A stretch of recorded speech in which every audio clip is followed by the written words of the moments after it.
I think I spent about 2 hours yesterday just wrestling with an internal procurement form Oh no, the just worst. to renew a software license.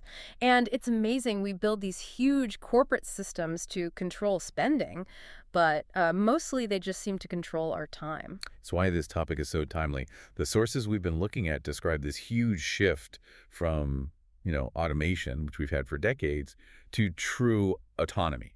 And that's the key word, right? Autonomy. It really is. We're moving from software that just waits for you to click a button to digital colleagues, agentic AI, that actually understand business goals. That distinction is so important. I think when people hear AI, they immediately picture a chatbot, but that's not it at all. Not even close. A chatbot answers questions. And that other thing, RPA, robotic process automation, that's just a script. It's like a player piano. It has no awareness. Exactly. So what makes a virtual procurement officer or a VPO different? It's goal-driven. You don't tell it to click save. You give it an objective, like, hey, source 20 new laptops for the team in Berlin by the end of the quarter.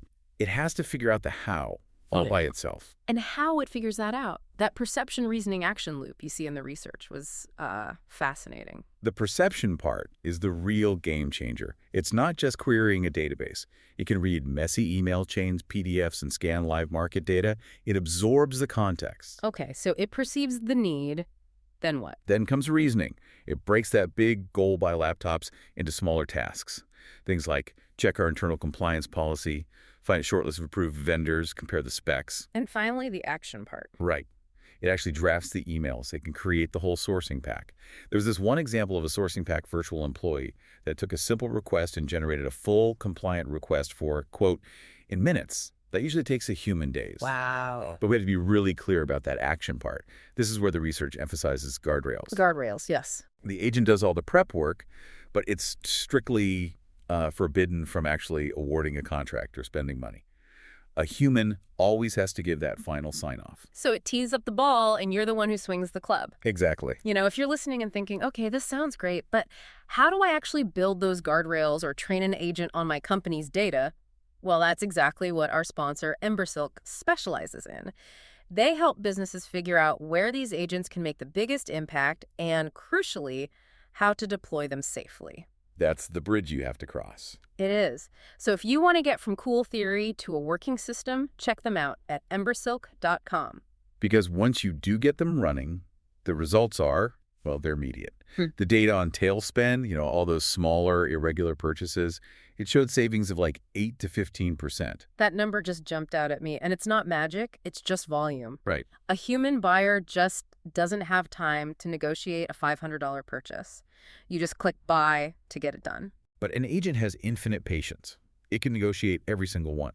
And beyond that, it's finding, on average, 2 or more new suppliers per event that the business didn't even know about. It just creates competition out of thin air. So this brings us to the big question, right? The human element.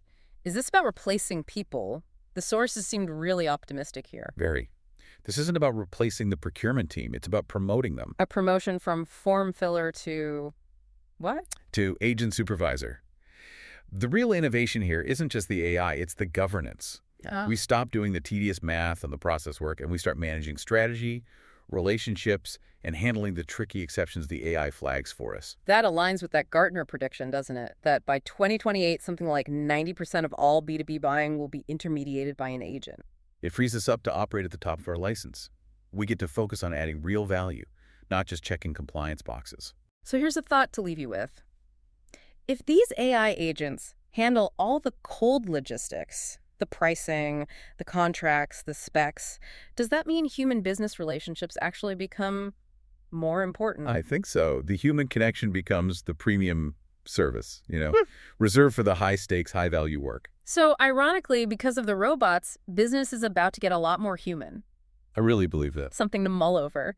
If you enjoyed this deep dive, please subscribe to the Intellectually Curious feed. Hey, and leave us a 5-star review if you can. It really does help get the word out. Thanks for tuning in.